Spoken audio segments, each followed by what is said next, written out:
To što mi mislimo da Makedonci ne postoje kao narod, to je jedno. Ono što komunisti misle, oni od... Zašto bi ja morao komuniste da podržam? I njihov stav? Ne, pa kad se stvara Avnoj, dakle stvaraju ga komunisti.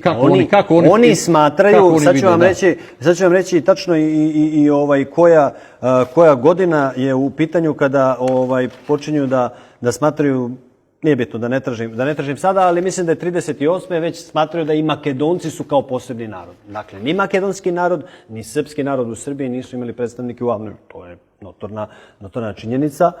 Oni samo razmišljaju u to vreme koje vi spominjete o Makedoncima kao narod. Da. Misleći projekciju buduće države i da zahvate od Bugara, mada su razgovarali i o Balkanskoj federaciji u kojoj bi trebalo da uđe Bugarska, je li tako? Jeste. Ali ako se ne ostvari to da uzmu Makedonce koji su tada, eno spomenika Aleksandre, Stojanović, Blagoje, njegov sin nije više Stojanović nego Stojanovski. Tako su stvarani Makedonci. Sad bi vam Makedonci rekli, taj Stojanović je možda pre dolaska Srba 12. godine bio Stojanov. Šta, da je bio Bugar? Ili Makedonac. Makedonac nije